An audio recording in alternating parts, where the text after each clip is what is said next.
Software makes choices for us every day, whether it's approving a mortgage, filtering out spam emails, or diagnosing a patient from a medical scan.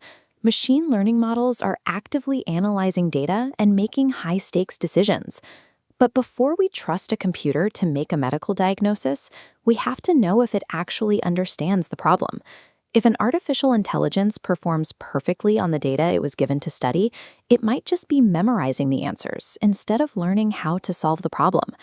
Think of a machine learning model like a student preparing for a test.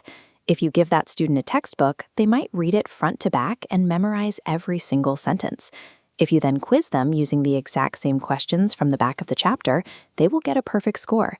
But the real test of knowledge is whether they can apply those concepts to a completely new, unfamiliar question. This ability to handle fresh, unseen data is what defines a truly smart system. Model evaluation is the mandatory final exam. It is the step where we prove a system can survive in the unpredictability of the real world before we ever let it out of the laboratory. To give a student an honest exam, you have to make sure they haven't seen the test questions ahead of time. The exact same rule applies to evaluating algorithms. We have to hide the answers while the machine is learning. This table shows how data scientists achieve that. They take all their available data and split it into two unequal piles.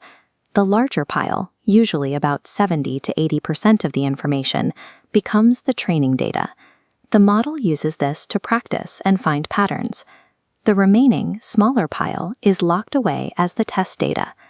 But before making that cut, it's vital to shuffle all the rows in your dataset. If your original data was sorted by date, a clean split might accidentally put all the winter months into the test data, leaving the model with no way to learn what winter even looks like.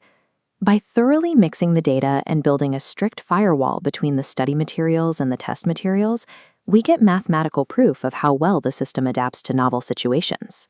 When evaluating a model, we are usually hunting for two specific types of failure. The first is when a model gets too specialized, acting like a student who memorized the exact phrasing of a textbook word for word.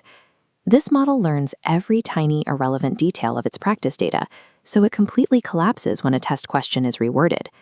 The exact opposite is when a model is way too simple. This is like a student who barely studied at all.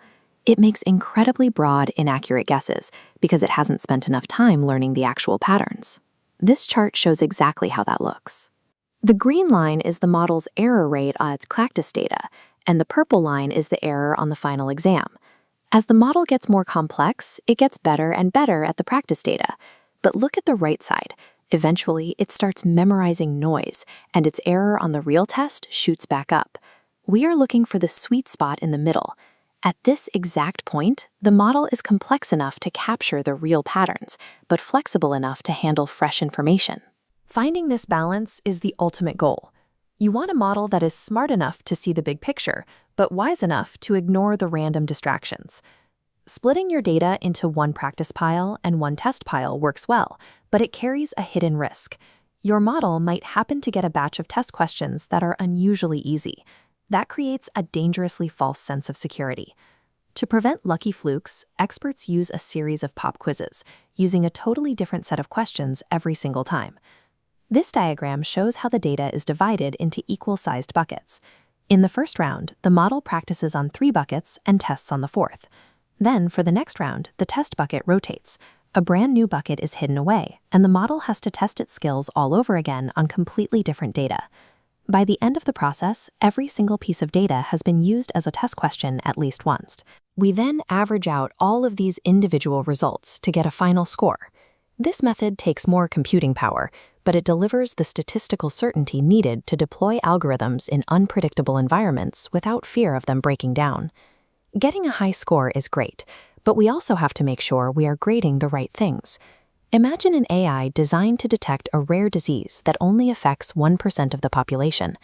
The model could simply guess healthy every single time, and it would technically be 99% accurate. Relying on basic accuracy can be deceiving. Instead, we break the predictions down into 4 categories: correct hits, correct misses, false alarms, and dangerous overlooks. By splitting the results up, we see exactly where the machine is failing. A false alarm, telling a healthy patient they are sick, is inconvenient, but a dangerous overlook, telling a sick patient they are totally healthy, can be life-threatening. We can tune our model to specifically avoid those critical mistakes. If the model is predicting numbers instead of categories, like forecasting next year's housing prices, we use a different grading system. We look at the average distance between the model's guess and the actual real-world price, analyzing exactly how many dollars off the market was.